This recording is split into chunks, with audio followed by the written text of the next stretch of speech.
Hello, চলুন চটজলদি আজকেও একটা স্কুল টিফিনের আইডিয়া শেয়ার করে নিই।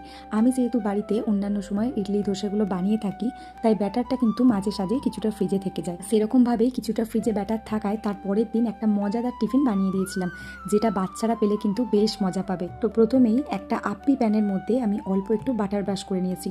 তারপর একবারে অল্প অল্প কিছুটা ব্যাটার দিয়েছি, পুরোপুরি কিন্তু ভরে দিইনি। তারপর দেখুন অর্ধেক অর্ধেক ব্যাটারটা দেওয়ার পর আমি এখানে একটা পুর বানিয়েছিলাম নানা রকমের ভেজিটেবিল, আলু আর সামান্য কিছু মশলা দিয়ে, যেটা কিন্তু আমার আগের ভিডিওয়ে আপনারা পেয়ে যাবেন আমার চ্যানেলে গেলে।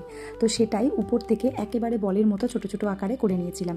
সেটা অর্ধেক ব্যাটারের উপরে একটু চিপে চিপে বসিয়ে দিয়েছি। উনি কি দারুণ দেখতে লাগছে, তাই না? এরপর দেখুন ওই পুরটা ঢাকা দেওয়ার জন্য আমি উপর থেকে আর একটু করে অল্প অল্প ব্যাটার দিয়ে দিয়েছি, যাতে করে পুরটা একেবারে ভিতরে সুন্দর করে ঢাকা পড়ে যায়। সবগুলো কমপ্লিট হয়ে যাওয়ার পর এখানে ঢাকা চাপা দিয়ে 5 থেকে 6 মিনিট লো হিটে রেখে দিয়েছি। আর এই যে স্টিক মতোটা দেখছেন, এটা কিন্তু এই আপ্পি প্যানের সাথেই দিয়েছে। এতে করে কিন্তু এই যে আপ্পি প্যানের যে জিনিসটাই আপনি বানান না কেন উল্টাতে খুবই সুবিধা হবে।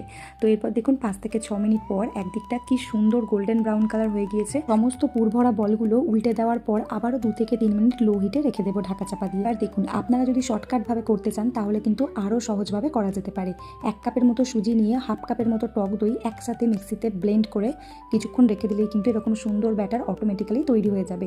সেটা দিয়েও কিন্তু আপনারা এরকম সুন্দরভাবে আপ্পি বলও বানিয়ে নিতে পারেন। 4 থেকে 5 মিনিট পর দেখুন আপ্পিগুলো কিন্তু একেবারেই রেডি। কতটা কম তেলে এই হেলদি টেস্টি জিনিসটা হয়েছে বলুন তো। আর খেতেও না দারুণ হয়েছিল। কোনো ধরনের চাটনি, টমেটো সস বা মেয়োনিজ তার সাথে কিন্তু এই আপ্পি বলগুলো সার্ভ করতে পারেন।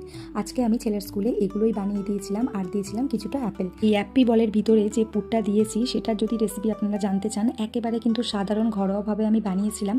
তো তার জন্য কিন্তু আমার চ্যানেলে গিয়ে দেখে আসতে পারেন। এরকম সুন্দর সুন্দর রেসিপি দেখার জন্য চ্যানেলটি সাবস্ক্রাইব বা ফলো করে আমার পাশে থাকবেন। আজকের মতো টাটা, দেখা হচ্ছে অন্য কোনো ভিডিওয়।